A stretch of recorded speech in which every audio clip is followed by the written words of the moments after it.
The ideas expressed in the following presentations are those of the speakers and do not necessarily reflect the views of ACI or its committees.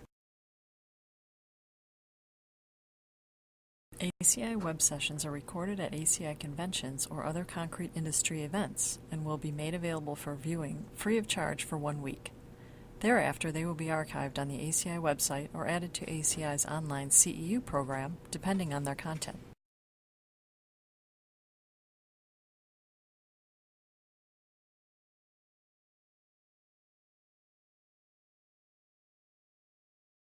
Okay, thanks for showing up. I appreciate that. Paul Gaudet is the one in the Tony Murray Memorial turtleneck sweater. He's the other moderator. So I'm Bruce Collins. I first started working for Tony Murray in 1983 as a senior level engineering student at Colorado School of Mines. And I came back and worked for Restruction in 1992. And have worked there continuously since that time. So I decided that I would go look at some definitions of engineering. And in the engineering design processes, engineers apply mathematics and sciences to find novel solutions to problems. Well, that plays well into concrete and structural repair, structural strengthening, right? There's multiple solutions that can be found. Engineers use their knowledge of science, math, logic, economics, and appropriate experience to find suitable solutions to or the problem related to concrete repair and structural strengthening.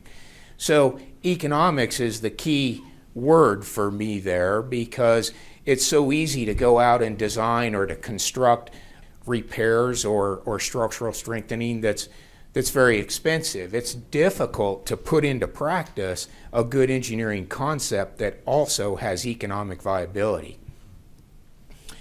And if multiple solutions exist, engineers weigh each design choice based on their merit and choose the solution that best matches the requirements. So again, that was one thing that Tony really, I think, enjoyed was the creativity of concrete repair and structural strengthening.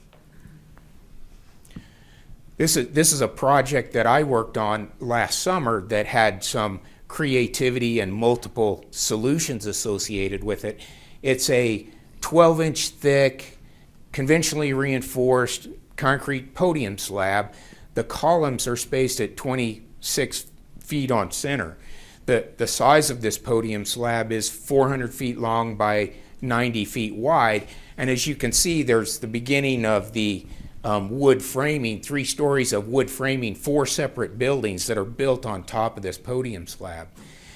And the concrete constructor had a problem during the placement of this one portion of the slab, and a cold joint formed in it, which we know is a significant problem on a fast-track project. And one of the potential solutions was to tear the thing down.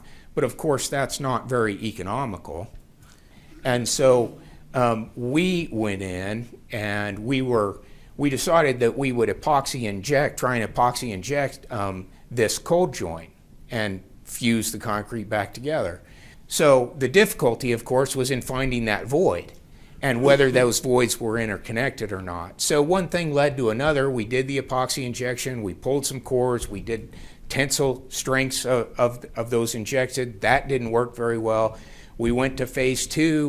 We stitched in some reinforcing steel across that delamination plane or across that cold joint. Didn't really have a great way to test that other than to load test the structure. So that's your ultimate choice, I suppose, in the end, is to load test. And we're stacking 37,000 pound blocks of concrete for our load test. One thing that was really important, I think, to Tony was that ACI provides knowledge transfer, and he was really big on that. He really enjoyed the give and take of the engineering principles of the engineering concepts, and then he also liked to put those concepts into practice, and that's why he was a contractor.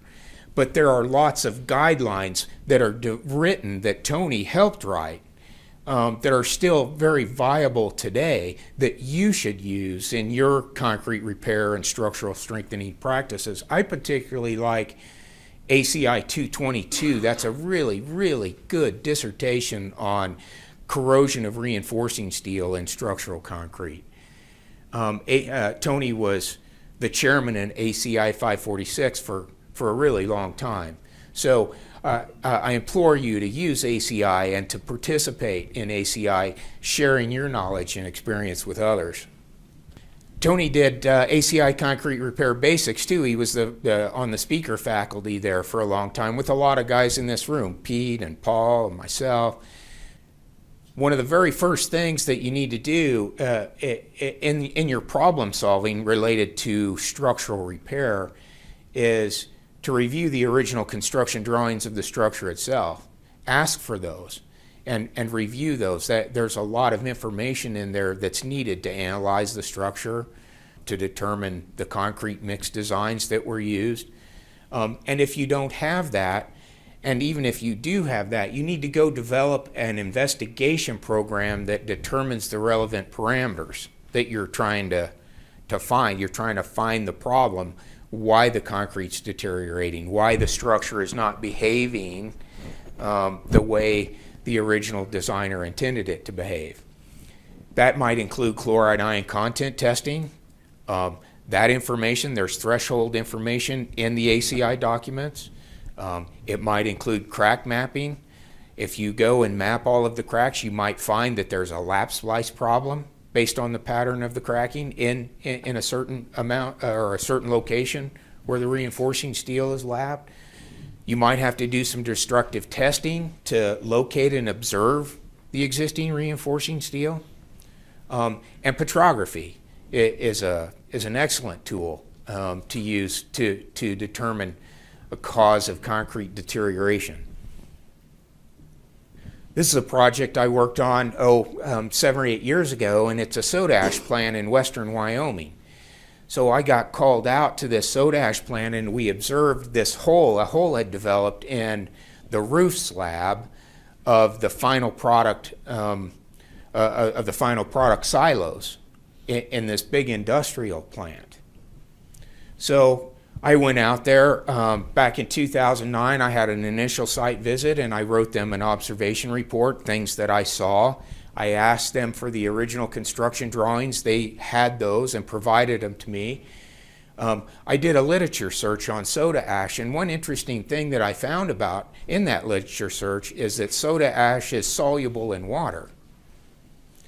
And so when I found that soda ash was soluble in water, I came up with two potential deterioration mechanisms. That soda ash is used to soften water, and when soft water comes in contact with concrete or with cement, it leaches the minerals out and softens the paste.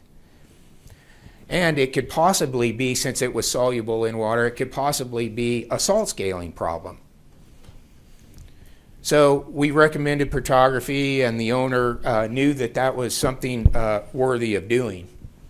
And we sent a sample to the lab, and the petrography report came back, and it indicated a weak zone of concrete at a depth of 0.15 inches, and that the weak zone was characterized by soft concrete paste and microcracking that contained an abundance of white deposits in these microcracks. And it indicated that the crystallization pressures related to the formation of salt deposits of a certain type of sodium salts exacerbated the deterioration. So what does that say to you? It says that was a salt scaling problem. And so salt scaling doesn't just happen from road salts or sodium chloride that people are broadcasting. There's lots of salts that can get in concrete that can start this. Isn't sulfate attack is a form of salt scaling. So after that report came back, the repair scheme became fairly evident. All we really had to do was remove that 0.15 inches or so, marginally more, of that soft and weakened concrete. So we saved quite a bit of money on that project economically by understanding what the mechanism was and not having to remove a significant amount of that 5-inch thick roof slab conventionally reinforced roof slab. And we also decided at that point that we needed to install a low permeability silica fume modified concrete mix design as our repair concrete in the repair locations, and then overlay that roof slab. And finally, we applied 100% solid silane sealer, which is a known chloride screen, which is a known salt screen. So by doing that work, we understood the problem and came up with a very well-engineered solution. And I threw this is a picture of the final overlay on that roof slab. And Tony always said to me, Bruce, you got to throw in a couple of project pictures in between all of the word slides. So that's why that's there. And another thing that Tony said, and he really kind of prided himself on, was that he really kind of prided himself that he was a materials engineer. He worked for Protex Industries as a material salesman in an engineering intensive industry, selling epoxies and repair materials, those kinds of things. He was a structural engineer by training from the University of Colorado, and practiced design as he had started Restruction in 1975. He was working, doing designs for other engineering firms on the side. So he really prided himself on being a materials engineer, really. So the question is, why did we use silica fume on that project? Well, silica fume modified concretes have a much lower permeability than a regular Portland cement concrete mix design. And why is that? Because silica fume particles are much smaller than a cement particle, and they pack into that concrete matrix. And so that your unit densities, your unit weights of a silica fume modified concrete are marginally higher, and the permeability is significantly lower. One thing that Tony knew, and you have to be concerned about when you're using silica fume, is that the water demand is higher. Silica fume is a pozzolan, so it takes more water for it to be workable. Now that's a little bit different than it was back in the 80s when Tony was starting to fiddle around with silica fume modified concretes as repair materials, because we've got lots more additives, high range water reducing agents and that kind of thing. But shrinkage can be a problem with silica fume modified because of that reason. Another thing is that the repair material data sheets over the years have really improved, and part of that is because Tony was at ACI, pumping that agenda. There was a time when you had to read the material data sheet, and they wouldn't tell you that there was silica fume modified in a bagged repair material. They wouldn't state that it was silica fume modified. But you could determine that it was silica fume modified because you could see the tests that they were running. They would run a resistivity test. That lower permeability results in a higher resistivity, which then in turn slows the rate of corrosion. And one thing that Tony learned before the time there were material engineers, or that it was really understood and people could espouse that knowledge, was the old timers. Tony used to like to say, the old timers would say, repair like with like. And why would we repair like with like? Now that we really kind of understand and we're teaching and we're transferring knowledge, it's the dimensional stability of those repair materials that's important. That's a basic concept of repairing concrete. You've got to have dimensional stability, right? The coefficient of thermal expansion is really important. Tony was a material engineer in part. He knew that if you tried to mate bond two materials together that had differing coefficients of thermal expansion, that bond line would be under significant stress with those temperature changes and could potentially fail. The modulus of elasticity, all of you in the room can think of of situations where you're trying to mate two different materials together that have significantly different modulus of elasticity, and how the structure would respond to distributing the loads based on those materials. And one of the brain teasers that I like to do in situations like this is FRP is a material that our industry is using quite a bit of. Well, its ultimate elongation is 1%. It's not a very elastic material at all. But yet every day we're going out and we're applying it to pre-stressed double T's that are known for their elastic behavior. So how does that happen? That's a brain teaser for you.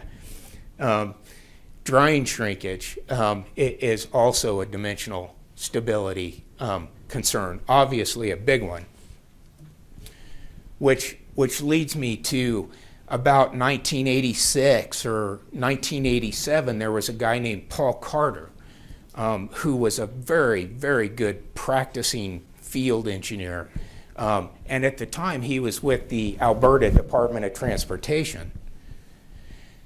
And Paul must have been really ticked off at the repair material supplier manufacturer industry at the time, because what he did is he designed a shrinkage test where he did 46 different, he tested the linear shrinkage using ASTM C157. He tested 46 separate surface repair materials for their linear shrinkage. And here's what he found. It varied from slightly expansive to 0.3% linear shrinkage. That's a very wide variation. Not only that, but what really ticked him off was about 85% of the materials at the time had higher shrinkage than just a good normal Portland cement concrete mix design. And for that reason, for a long time, Restruction Corporation did and still does use ready-mix concrete as a repair material. You can get a good concrete mix design, some kind of a 7-sack mix or a 6-sack mix with 3,000 pounds of total aggregate split equally 50-50 between a 3/8 inch aggregate and concrete sand. And the ASTM 157 shrinkage of that mix design will be 0.038. So that's something to kind of think about. That led to ICRI ICRI had formed around 92 or 1990, and there was a lot of work from a lot of people took Paul's work and continued to press that agenda through experience and through ACI, and eventually ICRI came up with a drying shrinkage classification, and they published that in one of their guidelines, material selection, and they categorized the level of shrinkage as high, moderate, low. So you can use this to set some of your clients' expectations or some of the contractors you're working with. Everybody can come to kind of terms, understanding. And now a lot of the ready-mix suppliers, certainly in the Denver area, include shrinkage on their mix design data sheets. That was not the day back in the mid-1980s. That was not happening. So back to the material engineering that Tony really prided himself on. This is one that a project that he did about 1979, and he really liked to show this one because it really showed off his understanding of dimensional stability and materials engineering. This is a lightweight aggregate, precast concrete tread and riser assembly for the University of Wyoming's original War Memorial Stadium, football stadium. And relatively soon after they had built that, there was freeze-thaw damage that was occurring right here at that tread and riser assembly next to the expansion joint. Well, so he had lots of choices on how he was going to repair that. First off, he knew that he could not excavate that 3/8 of an inch of that scale damage and use a cement-based repair material. He knew that would crack, particularly in that day, in light of the information he knew from Paul. And I still wouldn't try and use a cement-based repair material for that thin of an application. He knew that he couldn't take out that little section, that 2-inch thick section. He knew he couldn't take that out full depth because the vertical shear at that location at that bond was going to be very high, and he would have had to made some other adjustment to support that piece structurally across that repair location if he went full depth. So he decided that he was going to use his understanding of modification or of the coefficient of thermal expansion in mating those materials and use an epoxy as his repair material. He could do it very thin, he could do it economically. And so what he did is he primed the concrete repair area with epoxy, and he mixed an epoxy mortar. By adding sand to epoxy, he was able to adjust the coefficient of thermal expansion of that material so that it would not stress that bond line and stay in place. And that thing, I mean, those repairs stayed in there for 25 years before they tore that stadium down. So it was really, just a really nice, not only was it a good concept, but he was able to put that into practice, which to me is, where it's really where the rubber hits the road. Well, back to the concrete repair basics, it doesn't do us a whole lot of good to be really good materials engineers if we're not preparing a good sound bonding surface. So we've got to do concrete removal typically, bulk concrete removal, and then we've got to do a surface preparation step. And here's some of the tools that are used. Mike Sprinkel, with the Virginia Department of Transportation, also a very good field engineer, has done a lot of research on bond.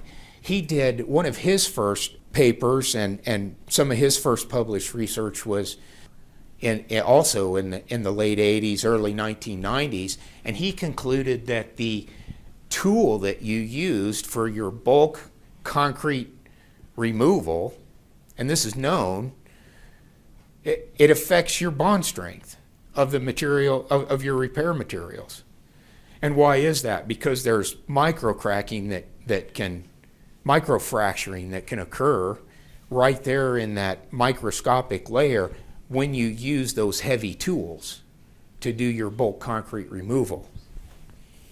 And it's interesting because as the industry's changed over the 25 years that I've been in it, there's now entrepreneurs that are coming up with new removal equipment, more automated removal equipment.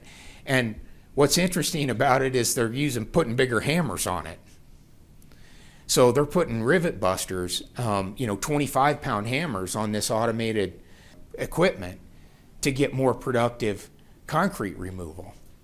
But and one thing that I have not seen, and I'm asking for ACI and for these manufacturers to get together on, we need to do a little research there and understand what these bigger hammers are really doing. No one's really ever told me, or I've never seen a paper that showed the size of the hammer and the impact energy that it hits that concrete with, how it truly affects that bond strength. And the upper pictures are the mill that Mike Sprinkel proved did create microfracturing. So what are the concrete removal and surface preparation basics?